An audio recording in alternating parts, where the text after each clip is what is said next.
29 shots, 29 misses. The entire range was echoing with laughter as the woman everyone called dead weight lowered her rifle in shame. The SEALs smirked, certain she had no place beside them. But then the captain's voice cut through the noise with one chilling order: let her take the shot. And in that instant, everything flipped, because what none of them knew was that her next trigger pull would unlock a secret buried in the military for decades, and the truth would silence every laugh on that field. This is a simple woman. Subscribe now, because the story you're about to hear will leave you asking, how many targets can one woman miss before she takes the only shot that matters? 29 shots, 29 misses. The sound of failure cracked again and again across the range, each bullet whining into empty air before clanging uselessly off steel. Clara Dusk lowered the old rifle from her shoulder, hands trembling, face flushed with heat that was more shame than sun. Around her, laughter spread like wildfire. Mason Vaughn doubled over, clutching his stomach as he roared. She couldn't hit a barn door if it fell on her, he shouted, the other recruits echoing his taunts. They had mocked her from the first day, the slight woman with a hand-me-down rifle, the recruit who tripped over gear and carried no shine of steel. Now, with the scoreboard blaring in red, 29 shots fired, 0 targets struck, their contempt was absolute. Clara's chest rose and fell with ragged breath. She adjusted her stance, blinked hard, tried to see through the shimmer of mirage on the range. 1 target remained. "Forget it," Mason sneered, raising his sleek, carbon-barreled rifle. "Let a real shooter show you how it's done." But before he could shoulder his weapon, a voice cut the noise cold. Captain Rowan Hale, steady as granite, barked an order that froze every man on the line. "Stand down. Let her take the shot." The laughter died, replaced by uneasy silence. Mason scoffed, but the captain's gaze brooked no argument. All eyes turned back to Clara. Her fingers tightened on the scarred stock, the wood dark with age and oil. She had missed 29 times, but in her ears the wind whispered patterns no one else seemed to hear. She inhaled, let the noise around her fade. Then she squeezed the trigger. The rifle cracked, recoil slamming into her shoulder. Time stretched, the bullet cutting through heat and haze. And then, impossibly, steel rang true. A perfect strike. Gasps erupted across the range. The scoreboard blinked once, then lit green. Clara lowered the rifle, her expression unreadable. The silence that followed was heavier than any laughter. That night, as the camp settled into uneasy rest, Clara sat alone on her bunk, the Ward 92 rifle across her knees. She ran a cloth down the barrel, tracing fingers over the scars and scratches etched deep into the metal. At the base of the stock, hidden where only she would know to press, a latch gave way with a soft click. She pried open the compartment. Inside lay a folded strip of silk, its surface inked with faint circles and arrows, diagrams of wind currents and invisible paths. She smoothed it across her lap, her breath catching as the candlelight revealed the faded signature, Ghost Halo, Spec 13. The laughter of the day replayed in her ears, but it was drowned out by another voice, older, sharper, carved into memory, her father's, whispering the creed of the program that had ruined them both. "Do not chase the noise, listen to the hush." She pressed her eyes shut, clutching the silk. Ghost Halo had been buried, condemned, erased from every record. But it lived here, in her hands, in the breath she took before every shot. The others thought she was weak, a joke. Even Mason, with all his bravado, hadn't seen the truth. Clara Dusk wasn't just a woman who had missed 29 targets. She was the last shadow of a program the world was never meant to know, and she had just been given permission to fire again. The morning after the 31st shot, Clara Dusk kept her head down as the camp bustled. The others gave her sideways glances, a mix of unease and disbelief. Mason Vaughn kept his distance, his pride too bruised to risk another jab. But one man didn't look away, Ethan Cross. He had watched the wind that night as carefully as she had, and he had seen something impossible. She hadn't aimed for the target, she had listened for it. By noon, while the others drilled, Ethan followed her steps out of camp. Clara carried the Ward 92 slung across her back, heading for the rocky bluffs beyond the firing range. He trailed at a distance, careful, boots silent against dust. When she reached the ridge, she dropped to one knee, unfolded the silk strip from her pack, and pinned it against a flat stone. Ethan crouched lower, eyes narrowing. The cloth was marked with circles and arrows, lines that mapped not terrain but air itself. She traced them with her finger, lips moving silently as if reciting an old prayer. He snapped a twig underfoot. Clara spun, rifle raised in an instant. Her eyes flashed with something colder than fear, something trained. When she saw it was him, she didn't lower the weapon right away. "You shouldn't be here," she said. Ethan raised his hands. "I had to see. Yesterday wasn't luck. What are those markings?" Clara folded the silk with quick, sharp movements. "Nothing you need to know." But Ethan pressed. "I saw the way you fired. You didn't check data, didn't use wind meters. You knew before the shot left the barrel. How?" For a moment, Clara looked ready to walk away. Then her shoulders sagged. "It's called the hush. My father taught me. It's what's left of Ghost Halo." The name struck Ethan like a blow. He had heard whispers of it in training, an experimental program shut down decades ago, condemned for breaking every rule of morality. Soldiers engineered to split their minds, to kill without hesitation when triggered. Ghosts in human skin. "That's impossible," he said quietly. Clara's eyes darkened. Not impossible, just buried. Before Ethan could speak again, a shadow fell over them. A convoy of black armored vehicles rolled up the dirt path, engines snarling. At their head stood a figure in a pressed uniform, medals gleaming, General Adrian Kessler. His presence was like a knife drawn in daylight, sharp, wrong, dangerous. The soldiers with him spread out, rifles slung but ready.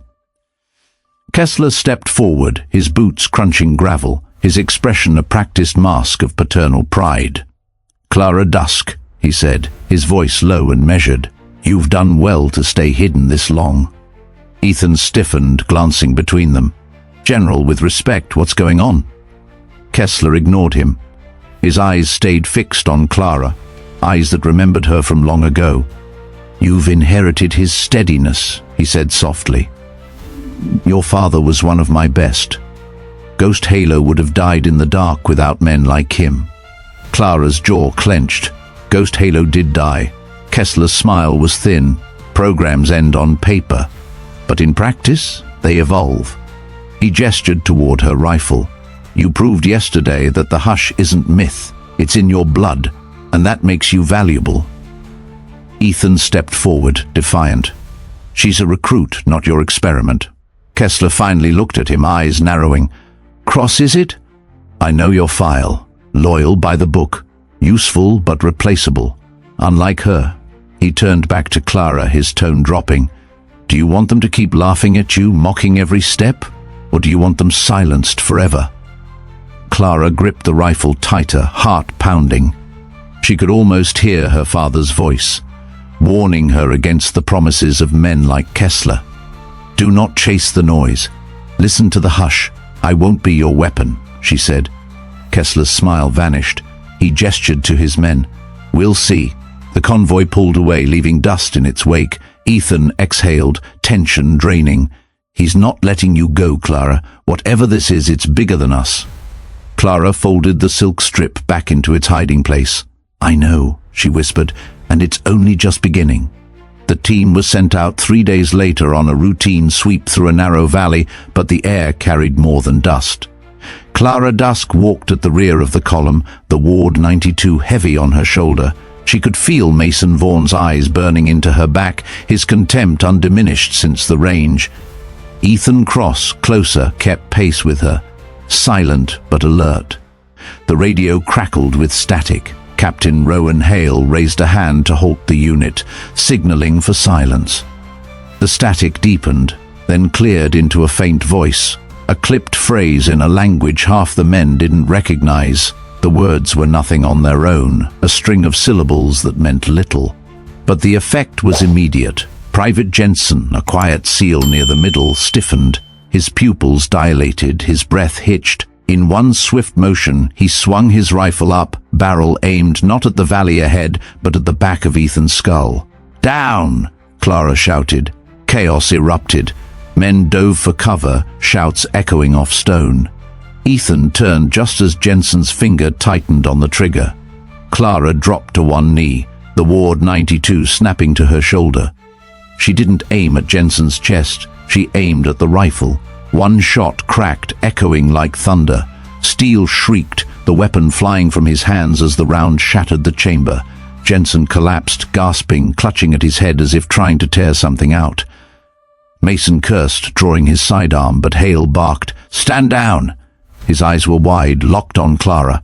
The squad regrouped, adrenaline buzzing. Ethan crouched by Jensen, who was shaking violently, sweat streaming down his face. "He's been conditioned," Ethan said, "like Ghost Halo." Mason spat into the dirt. "Don't tell me you believe that nonsense," he snapped. "That's all." Clara lowered her rifle slowly, heart still pounding.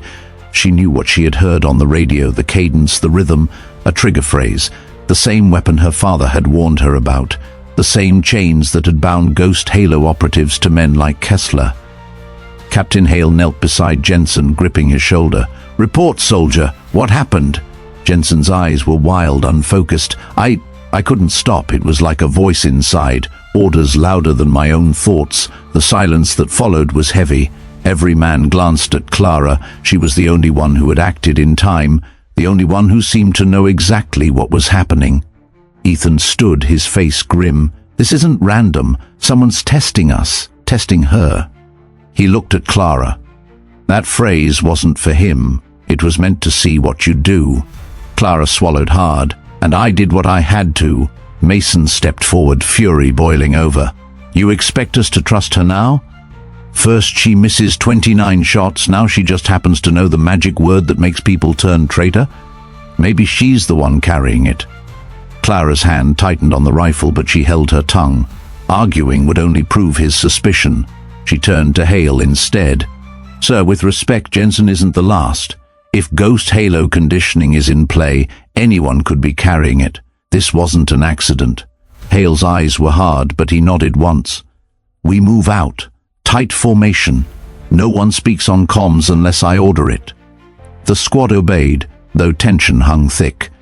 Every glance Mason threw Clara's way carried accusation. Ethan stayed close, his silence protective. When they finally returned to camp, Hale pulled Clara aside. His voice was low, rough. "I don't know what you are, Dusk, but I know you kept my man alive today. That counts." He paused, studying her face. "Just be ready. Whatever game Kessler is playing, you're the piece he wants most." That night, Clara sat awake on her bunk, the silk strip laid across her lap. The symbols seemed to move in the lamplight, arrows swirling into patterns she could almost hear. She pressed her fingers to the ink, whispering her father's words. "Do not chase the noise. Listen to the hush." Outside, the wind carried a faint echo of the phrase that had broken Jensen. Clara clenched her jaw. Ghost Halo wasn't buried. It was alive, and it was reaching for her through the voices of men she trusted. Night at the camp came heavy and restless. Clara Dusk lay awake on her bunk, the silk strip unfolded across her lap. The candlelight picked out the circles and arrows, lines that had once seemed abstract but now mirrored the rhythm of the day. She had heard the trigger phrase. She had seen Jensen break under it. And buried in the ink of the silk was the echo of a past she had tried to forget. Black echo. Sleep finally took her, but it brought no rest. She was back in Baghdad, 1997, a younger version of herself moving through smoke and shattered glass. Ghost Halo operatives fanned out in a kill house lit only by fire. Among them was Jonas Creed, her partner then, a man who had once treated her not like a weapon, but like a sister in arms. The mission had turned wrong in an instant. Radio static, then a phrase whispered low, and Creed's eyes had gone dark. He had raised his rifle against their own. Command's order had come sharp and merciless, leave him. Clara had obeyed. She remembered the way Creed had shouted her name as flames swallowed the hall, how his silhouette vanished behind collapsing walls. The official record said he died in the explosion, but her dreams showed otherwise. They showed him watching her, betrayed before the fire took him. She jolted awake, sweat on her brow, heart hammering. The barracks was silent except for the steady breathing of the others. Ethan Cross sat near the door, cleaning his sidearm. He looked up at her. Bad dream? Clara folded the silk quickly, hiding it away. Just ghosts. The next day the ghosts became real. Recon drones brought back images from the north sector, mercenaries moving in organized columns, too sharp, too disciplined to be freelance. At their head, caught in grainy stills, was a face Clara knew as well as her own memory. Jonas Creed. Ethan froze when he saw the feed. That's impossible. He's supposed to be dead. Clara's stomach dropped. She had known deep down, since Baghdad, since the fire. He's not dead, she whispered. He was left behind, like me. Captain Hale studied her reaction, his gaze narrowing. You know him.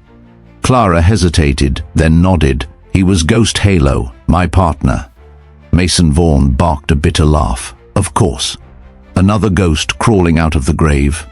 How many of you were walking among us? Hale silenced him with a glare, then turned back to Clara. If he's alive, why show himself now? The answer came that evening, when the perimeter sensors tripped. A courier drone crashed into the dirt just outside the wire, a message capsule strapped to its frame. Inside was a single strip of cloth, identical to Clara's, marked with the same diagrams, and one word scrawled in rough ink, return. Her chest tightened. Creed wasn't just alive, he was calling her out. Ethan studied the cloth. This isn't random, he wants you. Clara's hands shook as she held the scrap. He thinks I betrayed him. Black Echo wasn't an operation, it was a test. Command wanted to see if I would abandon a brother when ordered. I passed their test. He paid the price. The squad was silent, the weight of her words sinking in. Mason muttered, so the ghost we're fighting is your mistake. Clara's head snapped up, eyes hard. No, it's theirs. Creed wasn't meant to die. He was meant to prove that obedience mattered more than loyalty. Hale's jaw set. If Creed is leading that force, he'll come for us, for you, and if Kessler's hand is in this, then none of us are safe. That night, Clara sat on the ridge, the desert wind curling around her. She pressed the silk strip against her chest, feeling the ink through the fabric. Her father's voice rose again from memory. Do not chase the noise, listen to the hush. But now another voice overlapped it, raw and accusing, Creed's voice echoing from Baghdad, you left me. She closed her eyes. Ghost Halo hadn't died, it had fractured. And now the part she had left behind was marching back out of the dark. The order came at dawn, sharp and unquestionable. Captain Rowan Hale gathered the squad in the command tent, the flicker of drone footage illuminating his grim face. The target was a fortified relay station in the valley below, its defenses heavy but vulnerable for a brief moment. General Adrian Kessler's voice came over the comm line, clipped and cold. At 0700 you will fire, that is the window, do not hesitate. The words felt like a weight pressing into Clara Dusk's chest. She studied the feed, an angular bunker carved into stone, a single slit window where enemy officers were said to meet at dawn. It was perfect, too perfect. Mason Vaughn smirked as he checked his rifle's gleaming optics. Finally, a real shot. Watch and learn, Dusk. We'll see who's carrying dead weight. Clara remained silent, but her gaze drifted to the silk strip folded inside her pocket. The diagrams burned in her mind, arrows swirling like rivers of air. Something about the valley was wrong. The currents bent unnaturally, curling against the cliffs in a way that screamed trap.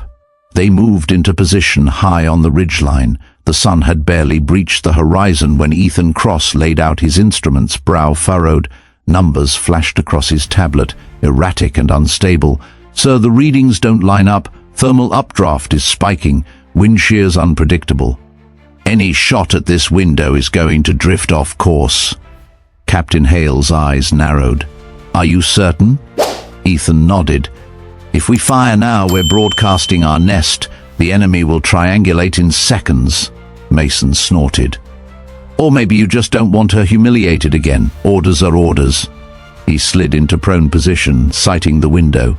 Target in view. I've got this. Clara's pulse thundered. She shifted closer, her voice tight. Don't pull that trigger. It's bait. Mason ignored her, his finger brushing the trigger. The world seemed to still. Clara's instinct screamed, the hush roaring in her ears. At the last second she lunged, shoving the barrel into the dirt. The shot never came. A heartbeat later, the valley erupted. Mortar fire crashed into the ridgeline, earth exploding where their nests had been. Shrapnel tore the air, stone fragments whistling past their heads.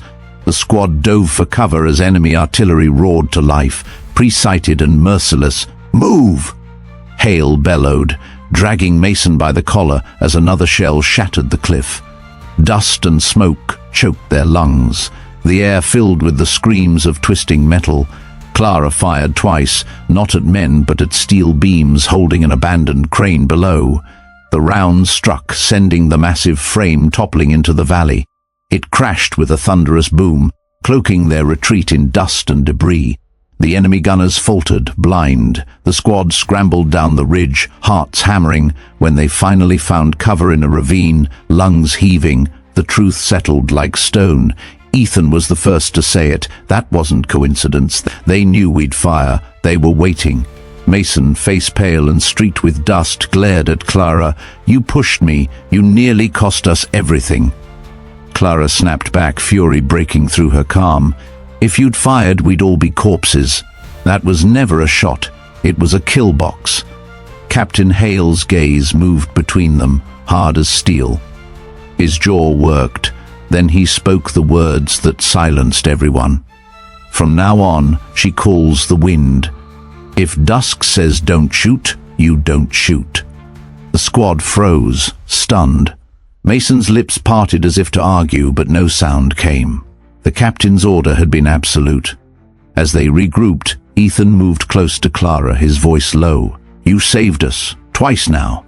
But that window, it wasn't just bait, it was a message. Clara frowned. What kind of message? Ethan's expression darkened. That someone up the chain is feeding them our movements, and the only one with that authority is Kessler. The words sank into Clara's bones. She pressed her palm against the rifle stock, tracing the scarred initials etched there. Her father's voice whispered again from memory. Do not chase the noise. Listen to the hush. She looked back toward the valley, smoke still curling from shattered stone. Ghost Halo wasn't just reaching for her through Jonas Creed, it was steering every order, every trap, from the top. And the chilling thought gnawed at her. What if Hale's chilling order, the one that had silenced Mason and saved her once, was the very thing Kessler wanted? The climb up Kestrel Peak was brutal, the kind of ascent that scraped lungs raw and made every step feel like betrayal. The squad moved in silence, snow crunching beneath their boots, gear dragging heavy against their backs. Clara Dusk carried the Ward 92 like a burden and a lifeline, its weight pressing her deeper into the memory of every shot she had ever taken. At the summit, the world opened into a jagged overlook. Below, the basin stretched vast and quiet, too quiet. The target compound sat tucked against the far ridge, small and still. It should have looked vulnerable. Instead, it felt staged. Captain Rowan Hale set the squad to dig shallow hides into the stone. Ethan Cross spread his instruments, numbers scrolling in restless patterns. Pressure's unstable, he muttered. The valley's primed for a microburst. Mason Vaughan rolled his eyes, his voice dripping with disdain. There you go again, seeing ghosts in the wind. We're here to take the shot, not write poetry about it. Clara ignored him, lying prone and closing her eyes. She pressed her cheek to the cold stock, listening. The wind was alive, tugging at the snow, bending into unseen spirals.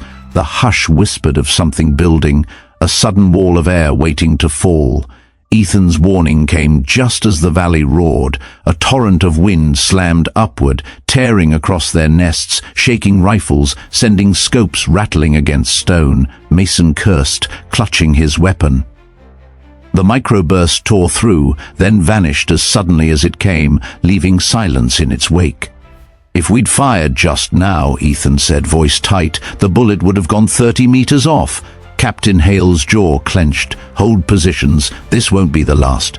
Before the squad could settle, the growl of engines drifted up from below. A patrol truck crawled up the switchback road, headlights slicing the slope. Clara's breath caught. The beam was sweeping dangerously close to their hides. "Stay down," Hale ordered.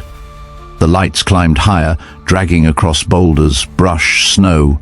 They were seconds away from exposure. Mason's hand shook over his trigger. "They'll spot us." "Don't," Clara hissed. The beam lingered, pausing as the commander below raised binoculars. The silence stretched too long. Clara's heartbeat thundered, one glint, one wrong breath, and they'd be finished. Then instinct took her. She slid her sights not to the men but to the rock above them. She fired. The round struck stone, triggering a cascade of ice and rubble down onto the road. The truck screeched to a halt, lights jerking upward. Before the enemy could regroup, Clara fired again, this time at an abandoned fuel drum near the cliff. The bullet sparked flame, igniting spilled oil that whooshed into a sudden wall of fire.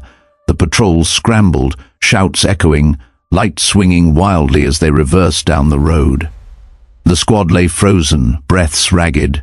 Mason turned, face pale in the firelight. "You, what the hell are you doing?" "Buying silence," Clara whispered. The fire raged below, cloaking them in smoke and noise. Hale seized the moment. "Shift nests, now!" They scrambled across the slope, dragging gear, lungs burning in the thin air. Clara kept her head low, the silk strip tucked against her chest like a compass. When they finally settled into a new position, Mira Hen slipped to Clara's side. Her face was grim as she pressed a small drive into Clara's hand. "I pulled the logs. The beacon that's been giving us away, it isn't on Mason. It's transmitting from General Kessler's own command unit." Clara froze, staring at the device. "Kessler's been feeding them." Ethan overheard, his eyes narrowing as the truth hit. That explains everything. The false window, the counterfire, the UAV sweeps. "He's not protecting us. He's staging us." Mason's voice cut in, raw and shaking. "So all this time you thought it was me. Every glare, every accusation, and it was him?" Clara met his eyes, steady. "We don't have time for grudges. If Kessler wants us buried here, the next order will be the one that kills us." Silence settled over the squad. The snow hissed in the fire's glow below. Hale's gaze was fixed on the basin, his jaw tight. He had heard enough to know. Clara pressed her palm to the scarred letters on her rifle stock. "EW Ghost Halo," her father's voice whispered through the wind. "Do not chase the noise. Listen to the hush." The hush was screaming now, louder than ever. Kessler wasn't just their commander. He was the executioner, and dawn was almost here. Dawn crept across Kestrel Peak in pale strokes of gold, washing the valley below in a deceptive calm. The squad huddled in their fresh hides, eyes gritty, bodies aching, nerves stretched to threads. Clara Dusk lay prone, the Ward 92 pressed to her cheek, her breath misting against the scarred steel. She felt the hush more strongly than ever, the mountain holding its breath with her. The comms crackled to life. General Adrian Kessler's voice poured through, calm and commanding. "Target confirmed. High-value leader will exit the compound at 0650. You will fire on my order, no hesitation." The words hit Clara like cold iron. She glanced at Ethan Cross, who was crouched over his instruments, shaking his head. "Wind shears still fractured. If you fire when he says, the shot will drift. It's another setup." Captain Rowan Hale's jaw worked, torn between chain of command and the lives of his men. Mason Vaughan muttered under his breath, still smarting from being overruled. "Maybe this time she's wrong." Then the compound gates opened. A figure stepped into the courtyard, broad-shouldered, flanked by guards. Jonas Creed, alive, scarred, eyes like embers that had burned too long in the dark. He scanned the valley as if he knew she was watching. "Fire," Kessler ordered. Clara didn't move.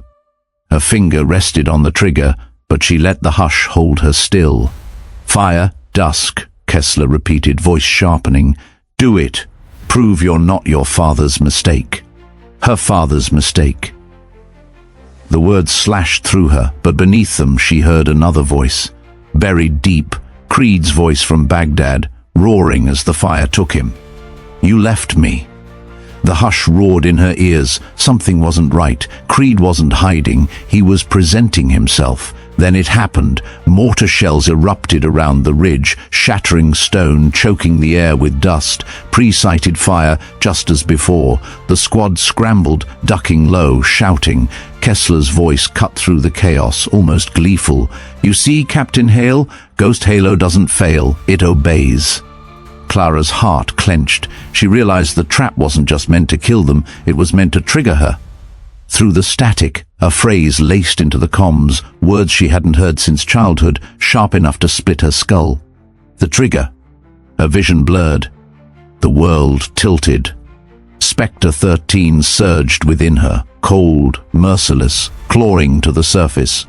She tasted iron on her tongue, felt her hands shift to kill without hesitation. "Clara!" Ethan's voice cut through, raw and desperate. "Listen to me. You're not a weapon. You're you." But Creed's voice rose louder, carried on the comms, mocking. "No, Ethan, she's mine. She left me in that fire. Today she finishes the betrayal." Clara's body shook, caught between past and present. The hush swelled like a storm. She saw Creed below, raising his rifle, daring her to fire. She saw Kessler's smile in her mind, knowing she was seconds from becoming the monster he'd built.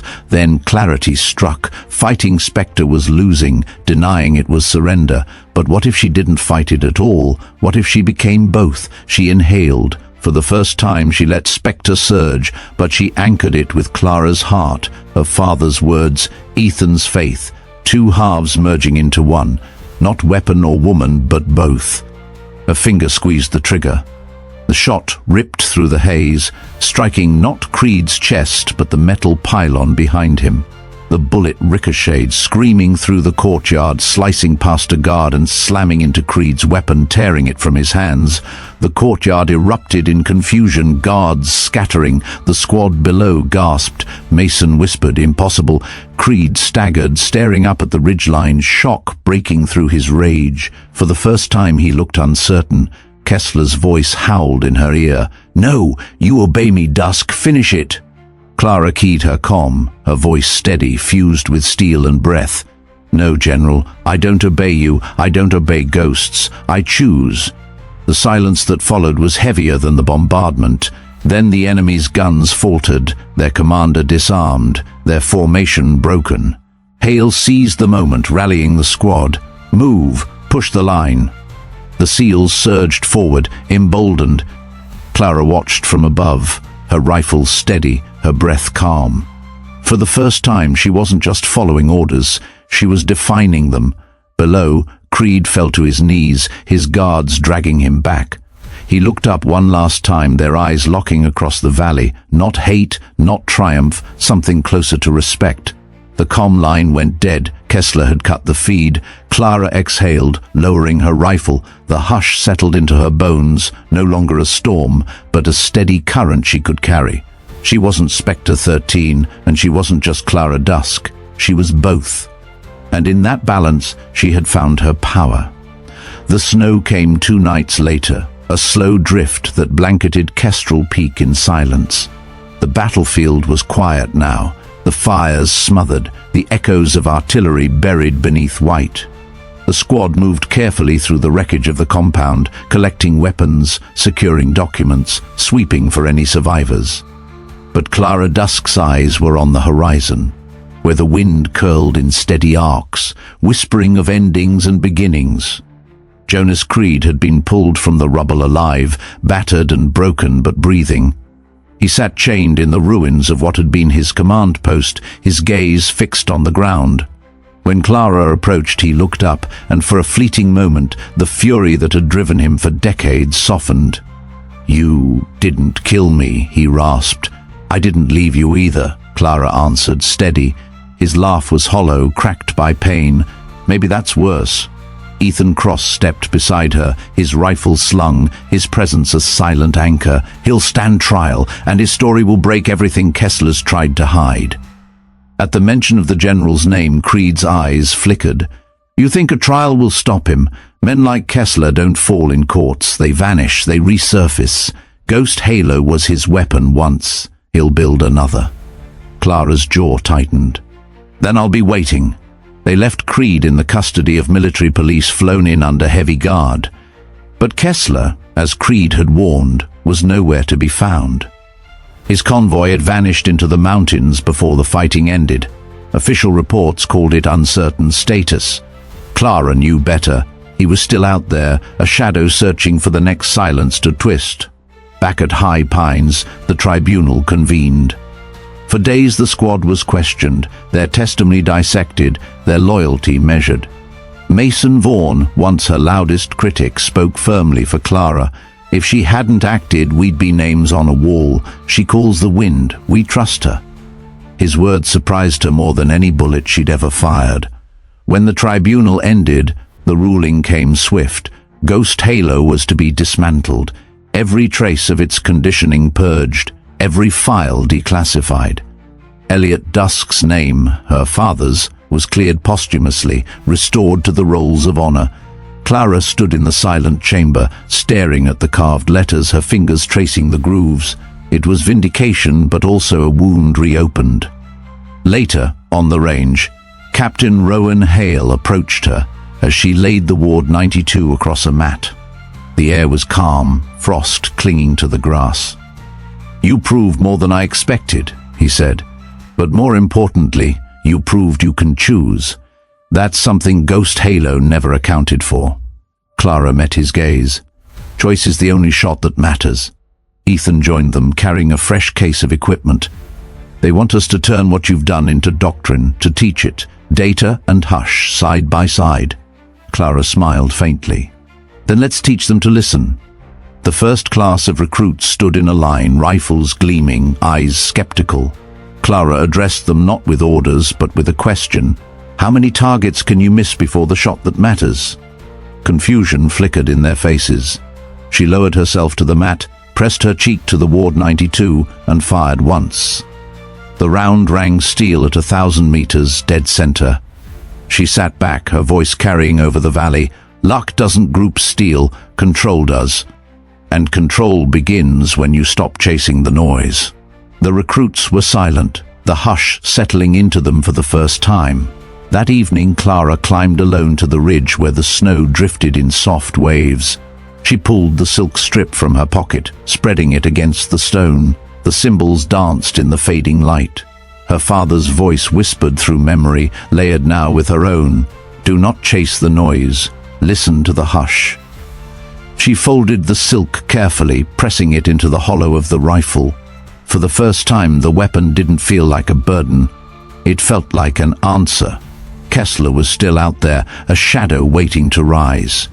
Creed's warning echoed in her chest, but as Clara watched the horizon burn gold with the setting sun, she knew she was ready. Not as a ghost, not as a soldier, as both. And when the hush came, curling soft around her, she listened. And that's how Clara Dusk turned 29 failures into the one shot that rewrote everything, her legacy, her father's honor, and the silence of Ghost Halo. What began as laughter on the range ended as proof that choice, not conditioning, is the deadliest weapon of all. Thank you for staying with us through this journey.